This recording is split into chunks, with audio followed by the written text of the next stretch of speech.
Television দেখছেন এখন, তাদের জন্য একটা খুব আমি বলবো যে দুঃসংবাদই বলবো, যারা বেঙ্গল স্পোর্টস ভালোবাসেন, ইন্ডিয়ান স্পোর্টস ভালোবাসেন। দীপা কর্মকার ত্রিপুরার গর্ব, ভারতের গর্ব এবং উত্তর পূর্বাঞ্চলের গর্ব। তিনি মাত্র 31 বছর বয়সে অবসর নিচ্ছেন।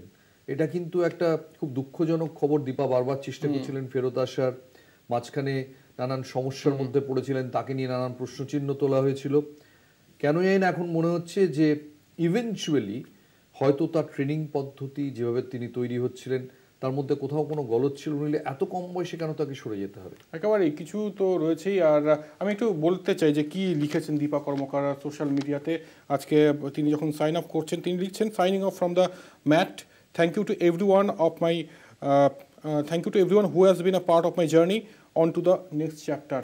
আর দীপা কর্মকার বললেই মনে পড়ে সেই 2016 রিও অলিম্পিকে তার দুর্দান্ত পারফরমেন্স। অল্পের জন্য মেডেল পাননি, তবে আরও সম্মান বোধহয় প্রাপ্য ছিল দীপা কর্মকার। অ্যাবসলিউটলি। আমার এখনো মনে আছে ওই রিও থেকে এসে এফডি ব্লকে সল্ট লেকে উনি একটা অনুষ্ঠানে এসেছিলেন, তার কোচকে নিয়ে বিরাট একটা হাইপ তৈরি হয়েছিল। সে সময় মনে হচ্ছিল যে রিওতে যেটা পড়েননি পরের অলিম্পিকে সেটা করবেন দীপা, সেখানেও চলে যাবেন, 4th থেকে 3rd হয়ে যাবেন কি 2nd হয়ে যাবেন।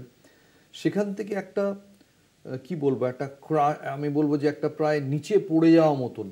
এবং দীপার এই যে ইভেনচুয়ালি তার প্রতিভাটা পূর্ণতা পেল না, এবং আজকে ত্রিপুরা থেকে উঠে এসে বিশ্বমঞ্চে লড়াই করছিলেন। কি ঘটলো দীপার জীবনে হলো না? আজকে এত ভারত এত অলিম্পিক স্পোর্টসে এত উন্নতি করেছে, সাই এত কাজকর্ম করছে, কোথাও একটা বের করা উচিত যাতে ভবিষ্যতের দীপাদের 31 বছরে অবসর নিতে না হয়। একেবারে। এবং সেটা বোধহয় বের হবে যখন দীপা কর্মকার নিজের আত্মজীবনীটা লিখবেন। তো সেটা খুব ইন্টারেস্টিং হবে যদি তিনি লেখেন, অনেক প্রশ্নের উত্তর পাওয়া যাবে।